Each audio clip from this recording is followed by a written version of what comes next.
Family! Family! My coalition family! Good evening to you. We are moving forward together. Don't stop the progress. Now listen to me. This is serious business. These public meetings are not about us wearing our jerseys and waving our flags. These public meetings are essentially to provide us with information necessary for us to make informed decisions. Now every day you hear all kind of foolishness on the road. Imagine people comparing in Fraud Ali with His Excellency. You could hear that? You understand that? That's like comparing cheese to chalk.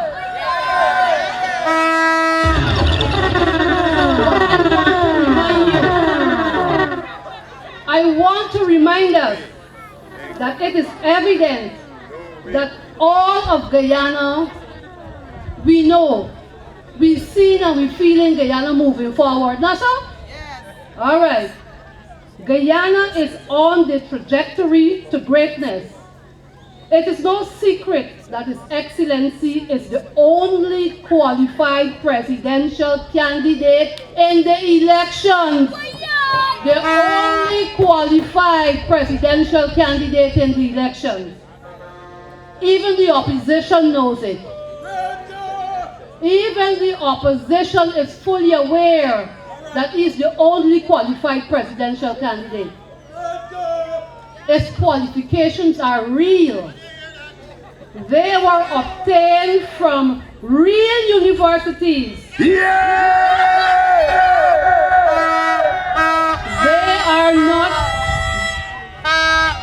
They are valid. They are not fake. None can be compared with the honesty of His Excellency. As a matter of fact, let me outline to you some of the qualities we have in our presidential candidate. He is honest and he magnifies it.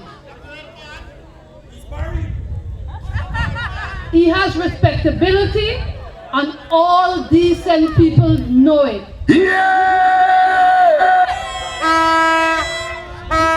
He is truly a decent man. He is the husband of one wife. The Book of Wisdom says to us, he who finds a wife finds a good thing and obtains favor from God. He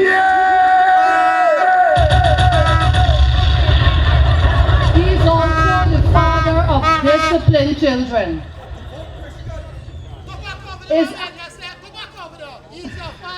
Of disciplined children. That's Listen, his hands are clean, very clean from innocent blood, greed and bribery. His tolerance, his patience, his steadfastness and temperament have no bounds.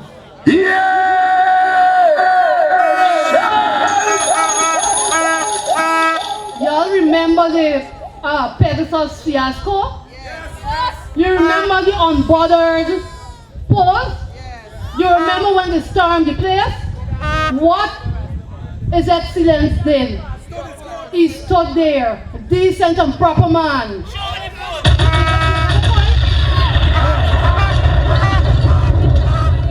His endurance against harsh criticisms are unchallenged. It's unchallengeable. Could you imagine that because Chris Gale decides, he uses his democratic right to decide who he wants to socialize with. So he went and socialized with the persons he chose to socialize with. Well, you know he in a black book.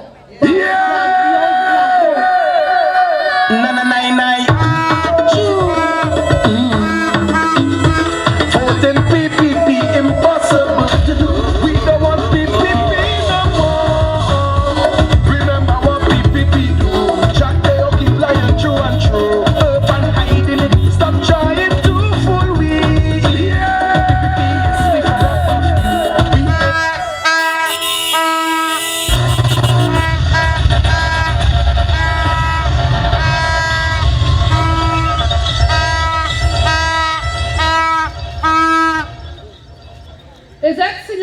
David Granger is class. He, like the outstanding military man he is, leads by example. He's a man of decorum. He don't cuss out. You have very cuss out? The man don't cuss. The man is decent. Decent as decent can be. He's a moral and upright man. He walks with humility. Above all, our president is a prayerful man. He is always in the presence of God. And he's not ashamed to say that and to do that. The man is an example for all of us. Yeah! Now, let me tell you about the good life.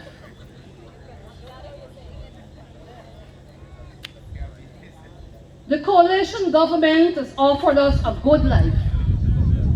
The good life means something different for each individual. For example, the people of Guyana, under the coalition, has restored decency and respectability. That is the good life for Guyanese. Yeah! We no longer have special benches set aside for us in various jurisdictions. As a matter of fact, our passports are now respected.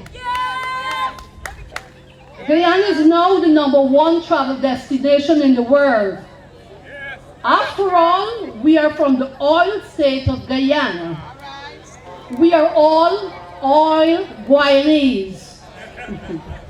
Our country is headed into the big league and requires great leadership. And that leadership can only be found in His Excellency David Arthur Granger.